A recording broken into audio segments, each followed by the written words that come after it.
Hello everybody, good evening, and I hope you guys are enjoying all of our HCS NA Regionals action, because before the break, we saw XSET versus Fnatic on the main stage, and I'll tell you what, it was a brawl. It really, really was a brawl, and XSET, I think, shocked quite a lot of people with the result at the end of this series. They really brought it forward for Fnatic. Despite Fnatic showing up against our Titans here in Halo, they actually did lose to XSET. Unfortunate result for them. They will be going home packing. Anaheim is over, their journey is done, and XSET, they will be going forward in the elimination bracket. And I'll tell you what, if they weren't confident before, they're confident now, because they are continuing their journey. They like sending people home. They like that feeling of winning. We saw the pop-offs happening behind us.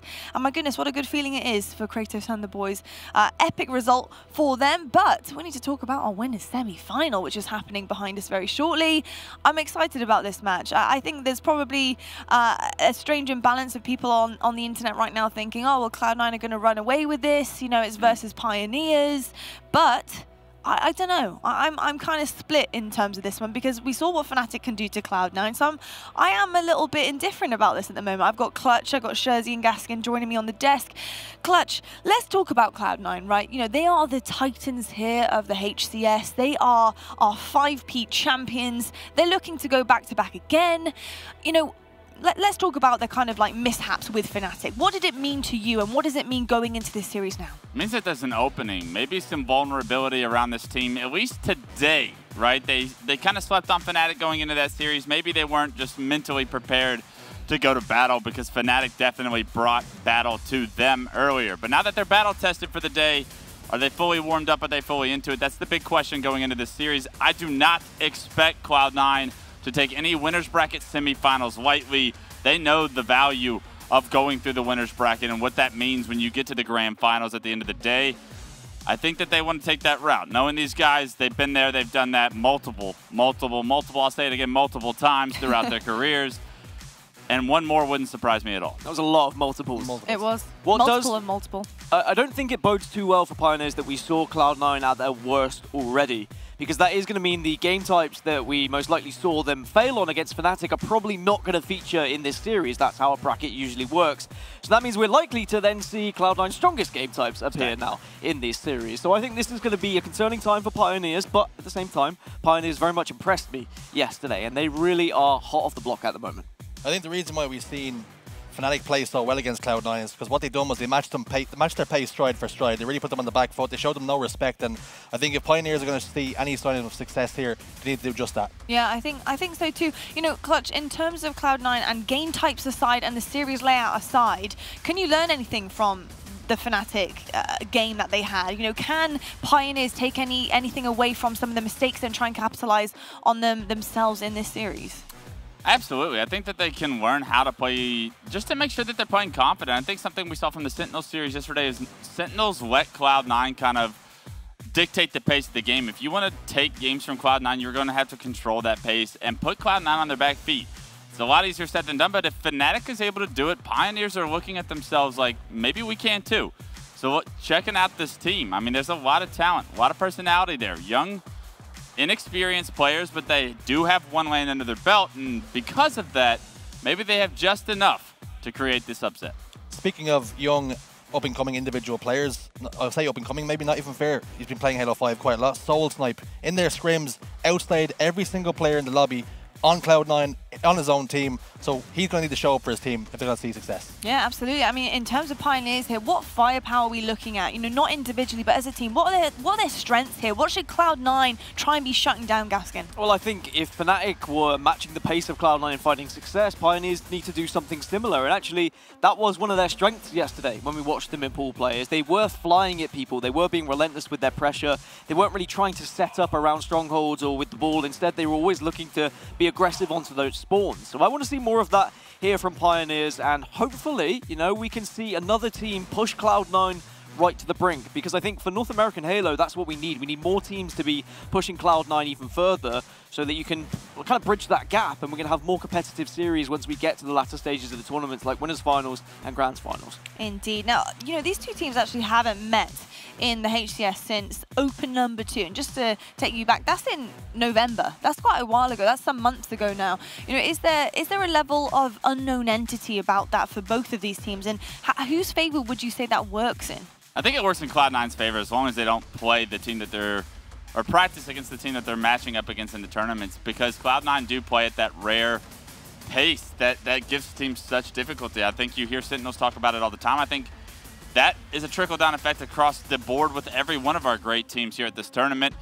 People struggle to find pacing against Cloud9, to find space and time and to be able to catch your breath against them. It'll be very telling very quickly in this series. Is Pioneers on board with that pace, or are they outmatched? Yeah, it will be very telling indeed. And talking about telling, let's tell a story right now of both of our teams. I want to know exactly how they're feeling about this weekend and what they're going to bring to this main stage as a team. Check this out.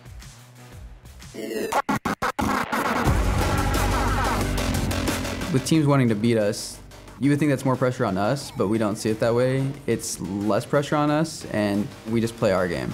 So I guess, yeah, it's like less pressure on us if people want to beat us more. Starting to light things up a bit against Frosty, finds another one. Frosty taken down, who else but Stella? Now he's on that return, trying to finish off the kill onto Royal 2, such an important double, making a triple! This is definitely our event to win. I mean, first of all, like for me, losing's not really an option. We just want to prove everybody that, you know, we're the real deal and we're here to stay. The team to beat without a doubt.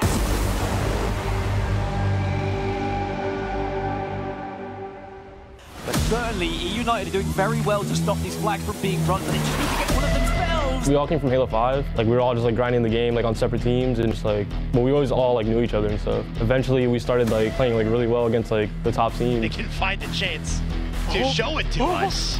What? I don't think they're gonna get that chance. You know, they keep dying. Oh, double out of Manny. I feel like we've been performing pretty well, to be honest, because like adapting to like a new game is like kind of hard for some people. So we adapted kind of quickly.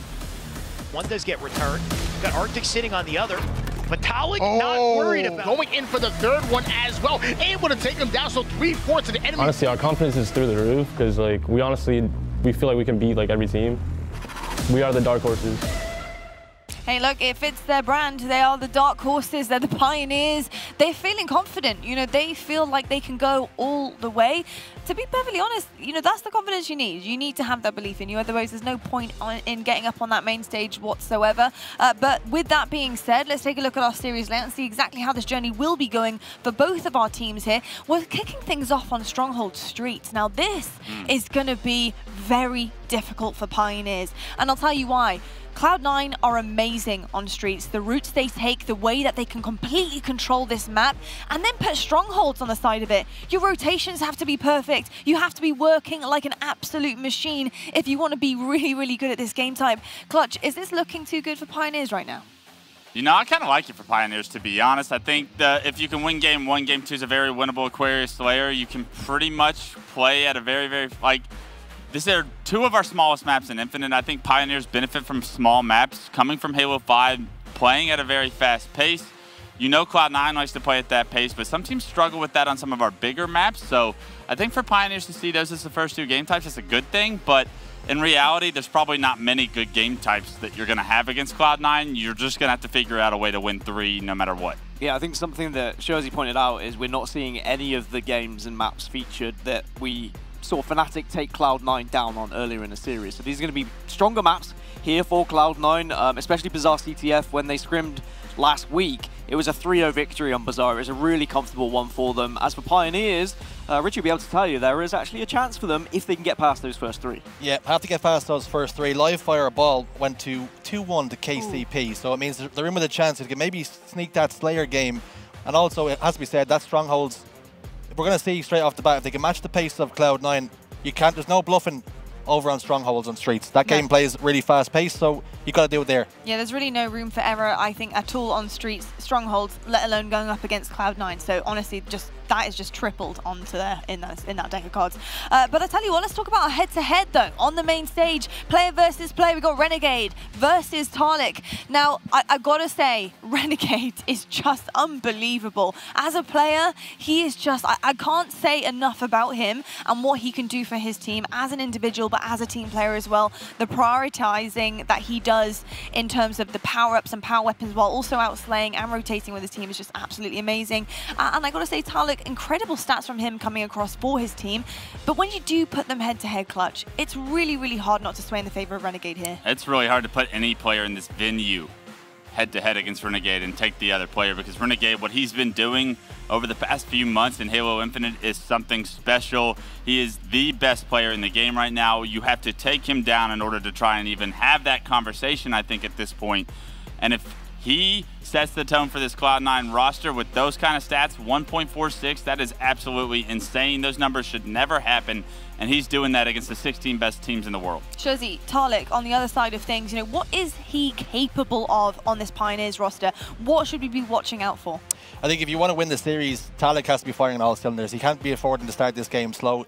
And we're going to see exactly what he's made of on Stronghold Streets. I think he's one of the players that we look forward to watching in those rotations. He'll be calling them for his team along with the coach too. So it's going to be really interesting to see whether he can keep up the pace. And it's going to be a big task shutting a player like Renegade down. Something that I saw Tarlik struggle with yesterday in pool play was just panicking in some close quarter situations. I don't know if it's down to him having paddles on his controller, but there were times where he would try and melee, he would hit a repulsor, or he'd try and reload and he'd hit a melee. And it just all seemed a little bit kind of, I don't know what's going on, and I don't know whether he's changed his binds recently and something's not quite right. I'm hoping he sorted that out today, because there were like 2 or 3 occasions where if he had made those kills that could have made a massive difference in the game, has to clutch up in those scenarios. Yeah, indeed. I've got a little bit of a question here about Pioneers and just the way that they arrange themselves. I think we've kind of noted some players who really love to pick up weapons that make a big difference, especially with the sandbox and how to use them. We've got Lucid, and honestly, Renegade picks up tons of different weapons for his teammates as well. We see Stella going off on the shock rifle so many different times. Who's that guy for Pioneers? Who is that, you know, weapon master who's consistently mastering the sandbox and being a real nuisance? To me, it's Soul Snipe. Yeah, every time absolutely. Soul Snipe's got the power weapons, usually good things are to follow with Pioneers.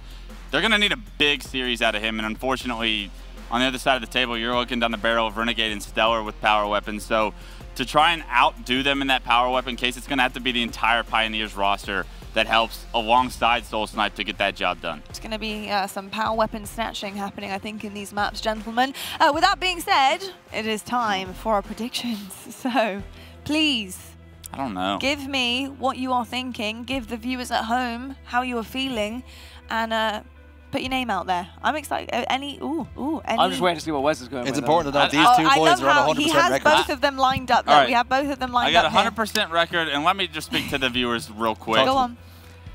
Heart says KCP. I really believe that they're possible of an upset of this magnitude. That being said, I got an undefeated record to defend. And So you don't want to take a risk? I will have every bit of doubt putting my confidence in Cloud9. And if I bet on Cloud9 and they lose, this is 100%. Then no one can really say anything to you about it. Is If that what you're I trying to bet say? on Cloud9 and lose, then I'm okay with it. If I bet against Cloud9 and they win, how am I supposed to sleep tonight? Oh my goodness, I'm excited what's for happening you, here? buddy. See, I'm a chicken. Dan so wants to take the lead against Wes. He has to take a chance on KCP. The real thing is Dan said he was going to take KCP, so I was like, I'll just take the lead here and now. For Pioneers to beat Cloud9, they need to be aggressive. I'm going to be aggressive with my predictions as like well. that. Bold. And you know what? If I'm wrong, it doesn't really matter. If I'm right, I look a bloody genius. So I'm going to go for it. He does. You do look like I did earlier on when I chose Sentinels as the only one. So I feel you. I feel you. Well, we'll see exactly what happens in just a moment. Why don't we talk to our casters though and see how they're feeling? A little bit of a split decision here on the desk. We got Gaskin with Pioneers, Walshy, Golden Boy.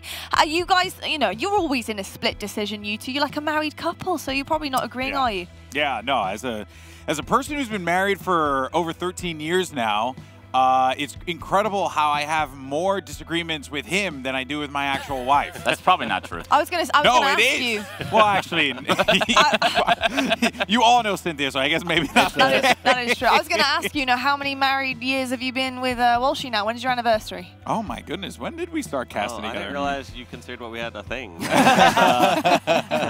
never This is a asked little him? awkward. Oh, Just gonna no. cry real fast. Give me a second. Hold on.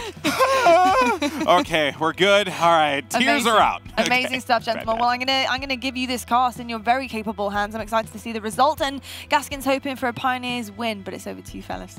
Thank you so much, Lottie. And yes, so Gaskin made the bold play, the Matador bold play. Callback for anyone who remembers that. Going with Pioneers, which, you know, Clutch had the right mindset. He was like, my heart says Pioneers, but you got to go. It's such a safe choice. Yeah. Cloud9, I mean, they've proven it event over event, online series after online series. So, I mean, just the stats really back it up, despite how good of a gut feeling you have around Pioneers. Yeah, that's right. I mean, it's hilarious because I've been gassing up Pioneers so much, you'd think that I have like a financial investment in the organization. Do you? I think you have to disclose this at this No, moment. I do not. But I got to hide this tattoo. No, but I really do think that the reason why, too, is just these 4 players, you know, you heard it from Manny in that content piece earlier, right? Like, they've been grinding Halo 5. They were out there for a while. They were playing against these guys. Like, all these players right now, the 8 players, excuse me,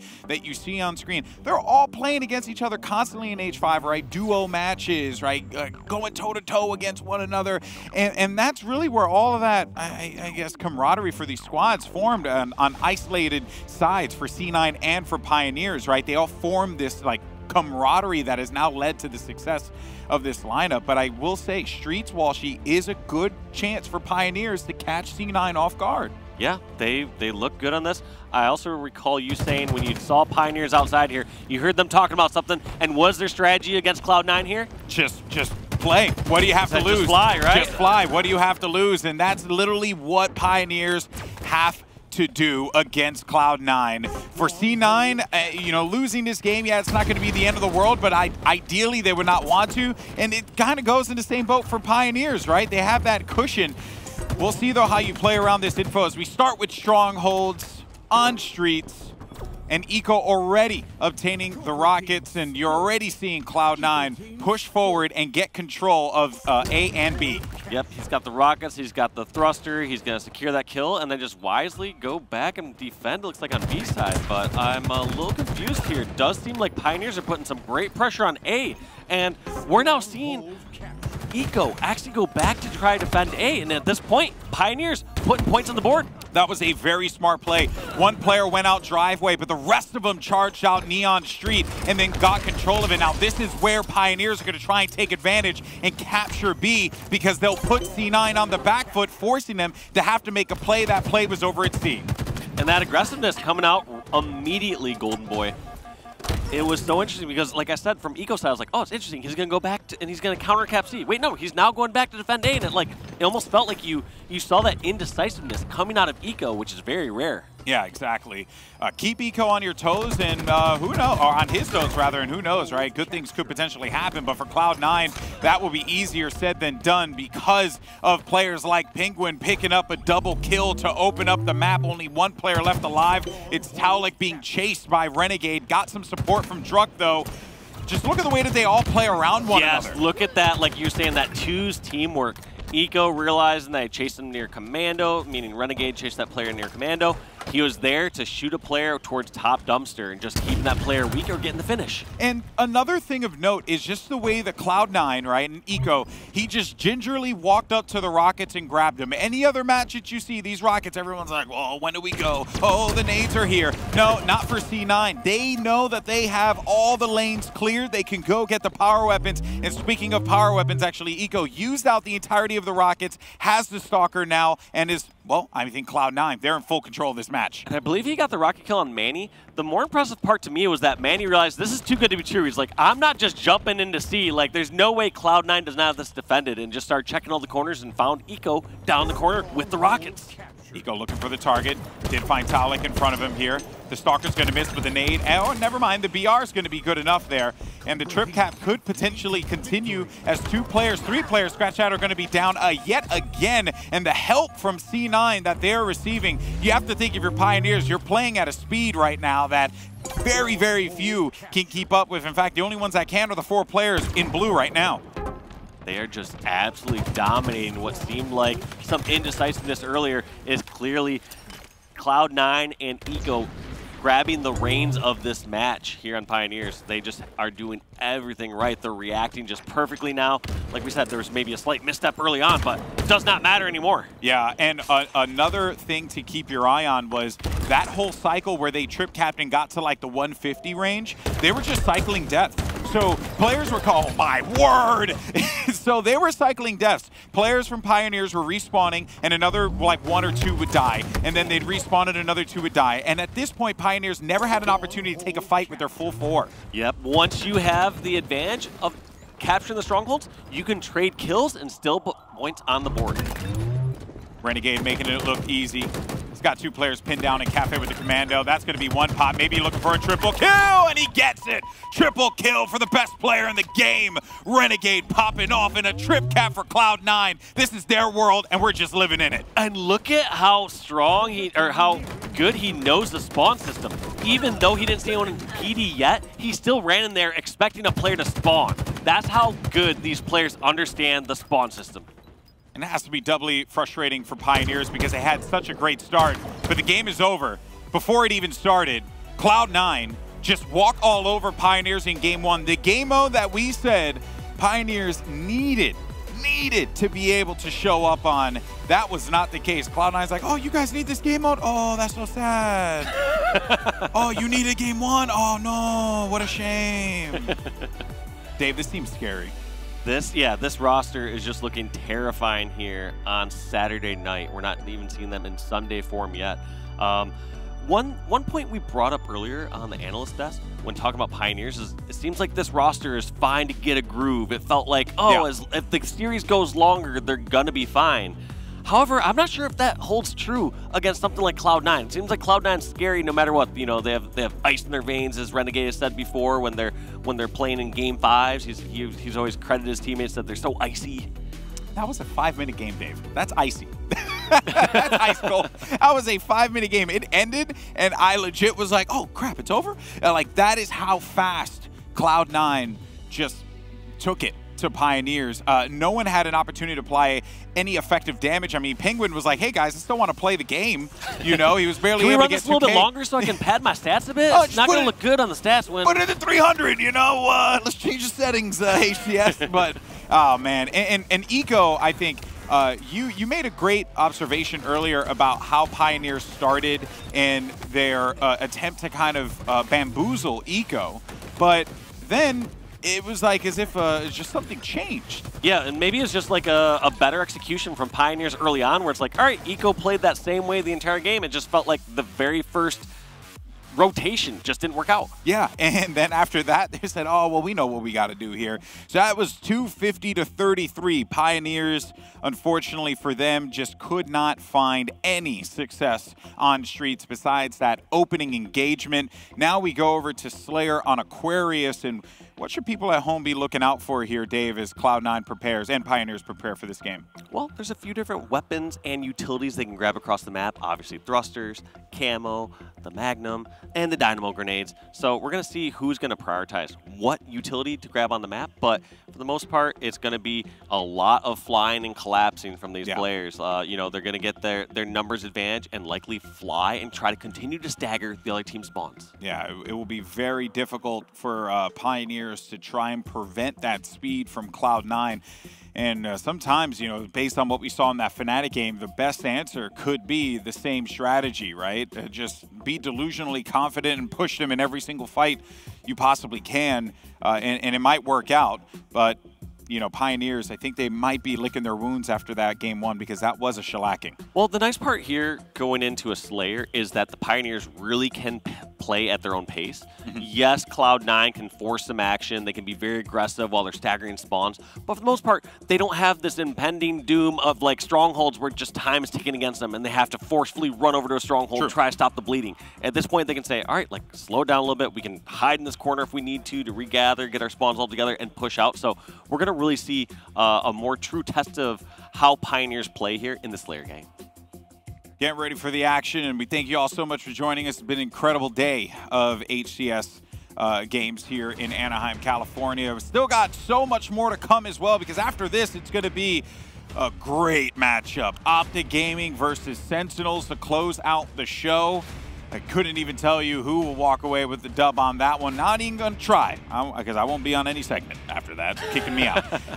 But boy, oh boy. For Cloud9, though, if that game was quick, maybe they're looking to end this one. This was going to go longer. You think this is going to go longer than 5 minutes. I would really like to commentate at least a little bit more, Dave, you know? Be great. All right, well, here we go. On board with Manny, the young blood from Pioneers. These players have been so impressive, but just the way that they're able, Cloud9, to just like juke around when they know that they're in a bad position, but yet they still find success despite the problems that they may initially face. They're able to get themselves out of it. It's so impressive. And they're just so slippery. All these players, look at how Druck just perfectly maneuvered around towards bottom car. The fact that he was just able to thrust around that corner, not take any more damage from the 2 players from Cloud9 over in the red courtyard. It was just marvelous. Marvelous indeed. A split spawn as well. One player is going to be tucked away in the back of the base, and Druck knows that and is looking for it. They have to be really concerned about any players that are going to be popping up on the flank. But still, though, they have managed to be able to get this lead, 7-5, and there's that player, right? He knew it. He's like, I knew that someone was back there, but now he has no choice. He has to take this fight ahead. Big win there! Druck with the double. I'll take it, man. That was a great play. Yeah, I mean, you walk into a utility room with Renegade and Stellar, it's usually going to be, you're dead, they're both alive. Instead, somehow Druck single-handedly turns that into a 2v1. Yeah, I think that for what it's worth, I do believe that Druck is like like a rising star in competitive Halo. Like every time I see him on screen, he's just incredible. Like literally putting in the work, and he's a grinder, man, and that's exactly what you want. And well, Pioneers are actually grinding away at this scoreboard here. They still hold on to that 2-kill lead, and honestly, that play from Druck, that double, that's the difference there. Being able to pull off a kill like that, who knows what could have happened if he didn't get it. I mean, at this point, it feels like you need that sort of level of play to take down a squad like Cloud9. You need somebody that's going to pop off, that's going to not only win their 1v1s, but also in a time when they are down, they are going to win those battles that are against them. And one thing to note as well has been a lot of C9 players have kind of been caught isolated from everyone else. And this is going to be another camo picked up for Pioneers. Let's see if they can put this to good use. Shots are going to go out. Tarlik, he's made the call. He knows where the 2 players are going to be located. Around the corner, finds one. Gets stuck, though. That's unfortunate. That is just so frustrating when you're in someone like Tarlik's position where you do everything right. You take the shots at the right time. You cut off Renegade. You catch him off guard down there. And he just has the foresight to throw a grenade and realize that's his best chance to get a kill and get a trade. Despite that, though, big win there. Actually, Druck had the help from Soul Snipe, 23-15. Pioneers starting to rip away with the lead here, but they can't get comfortable quite yet because in a blink of an eye, Cloud9 can pull off 2 kills in a heartbeat, which is exactly what we just saw. But they're up by 6 still. And this is where they're going to have to really continue to shut out C9 and don't let them get comfortable. But they're playing at their own pace this time. It does feel like I said that at the beginning where you saw Druck in a situation like that before. He may have charged over towards top pink to try to finish off a kill or try to force some action if he had that need for an objective to do it, but instead just backed up towards the base, wait till his teammates spawn, and then they can all push out and do something together. And we're seeing how powerful Pioneers are when they're together. Yeah, they're rolling deep, man. Every single time you see a player of C9 dead, that C9 player is usually isolated, and around that C9 player is 2 bodies, 2 players from Pioneers. So it's very clear that they're hand-holding whenever they come off spawn, go into their teammates, backing each other up, and that's why they still hold on to their 6-kill lead. Another thing, too, is it doesn't feel like Pioneers are making just these obvious moves across the map. You'll see how many times Cloud9 are like, when you saw Stellar there a moment ago, checking towards bomb util, checking towards top util, just like taking all this extra time, checking all these corners where no Pioneers members are to be found. Camo is going to be available. Soul Snipe's been having one hell of a game as well as Druck. I mean, that's not taking anything away from Tarlik and Manny, but this has been a great showing. And yet another camo has been picked up for Pioneers. So they have had the power item control and they've benefited from it greatly. Sometimes it's been better than others. This is certainly going to be one of those times where they got a decent amount out of that camouflage. One thing I've just seen continuing throughout this entire series and throughout this entire tournament is how well these players just use the thrust to be aggressive and go for those melees. They realize when they can use the utility to thrust forward, they can time that melee and generally get a melee hit and not even a trade. They time that with their couple shots of the VR, go straight in for that, and it's generally unexpected. Even on a map on Aquarius where thrusts are very abundant across the map. Yeah. As soon as I saw Thruster was available on this, I thought that is going to be a very vital piece of equipment. And, you know, it certainly has been, right? The equipment in Halo Infinite has been the talk of a lot of players' perspective of the game, right? Like grapple shot, how impactful that's been. Heck, even the drop shield, we've been seeing it used quite a bit because you get that little added that protection from, you know, the like another BR shot or even soaking up an entire rocket. It's all possible with these with the drop shield. The equipment's been amazing to watch, and also amazing is this 9-kill lead that Pioneers have been able to accrue, and it shows no signs of slowing down here. Heat wave in front of Penguin, he gets it. And look at this movement once again from SoulSnipe and the Pioneer squad. SoulSnipe just taking his time, getting on this flank, and then these members of Cloud9, as they're trying to make some action happen over towards top car, he's just shooting on the side and then also catches Penguin off guard. It just feels like very rarely we see Cloud9 caught off guard like this, and Pioneers are just doing this continuously throughout this game. They only need 7 more kills, and Stellar got hit with the Sizzle 6 in the corner. Camo's going to be available again. Manny, what a great heads-up play from him. He's in a fight with someone, but he's still worried about the power item and causing a distraction just to keep that player occupied. Yeah, that selflessness to lay some shots across the map, but also the trust in your teammates that they're going to be able to turn that advantage into something. That shows he has a lot of trust in his teammates, saying, if I get one shot into someone across the map and they get in a one-on-one, my teammate's going to win that fight now. First time that Cloud9 was able to attain the camouflage, they weren't able to do all that much with it besides just bring the lead within 6. It was previously 8 or 9. But look at the hand-holding, man. They're working together, and C9 starting to do the same thing here, but could it be too little too late as the 49th kill is about to be registered? Penguin's weak down low. SoulSnipe's going to be on the target, though. Actually did find, it seems like Penguin just managed to get away from him completely, but Penguin I think slipped away somewhere, but yeah, it's kind of too little too late. I mean, especially when you start to see the Sizzle 6 in hand, and there it is, 50th kill going to SoulSnipe on Renegade. That's going to be a 1-1 series, Golden Boy. Awesome stuff from Pioneers, showing that they, like, even though game 1 was a bit of a slobber knocker, it was all right because they picked themselves up and were able to get that Aquarius Slayer, and it just speaks volumes about this Pioneers team because they got manhandled in game 1, and any other squad would have been down on their luck, but not this team. They know that they're playing with house money, and they're going to keep it going.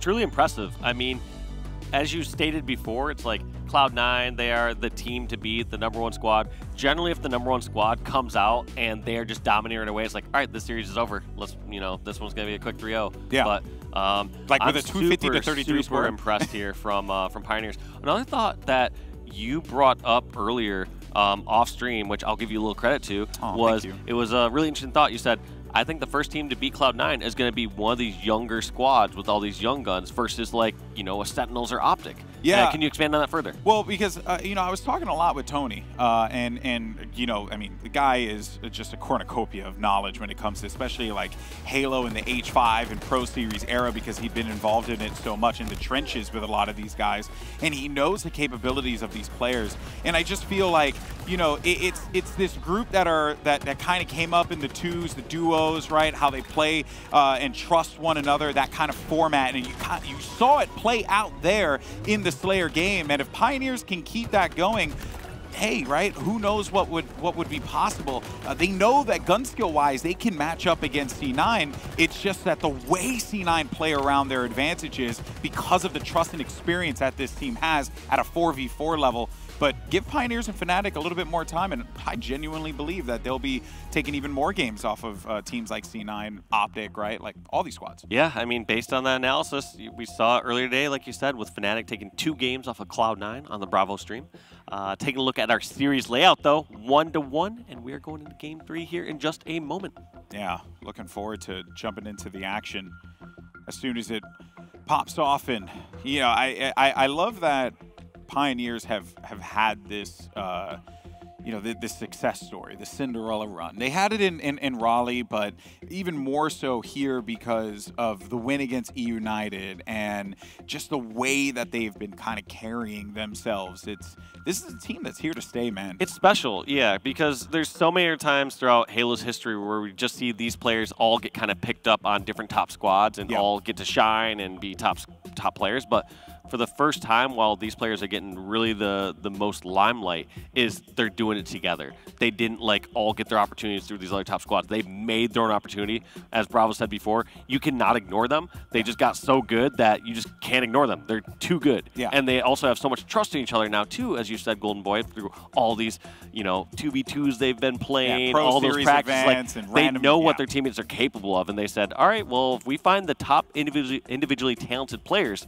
we feel like we can make a squad here, and that can be a top squad. And sometimes, right, in theory, that would work out, but also personalities matter a lot as well. And part of the Pioneers' charm is that they genuinely all get along with one another. They hang out with one another like they are friends. Like, that is a very important part of team camaraderie to, you know, really feel like you're in a family environment. It's one of the reasons why Cloud9 had done so well when they were spliced back in H5. Those four guys were inseparable. You would see them all over the place.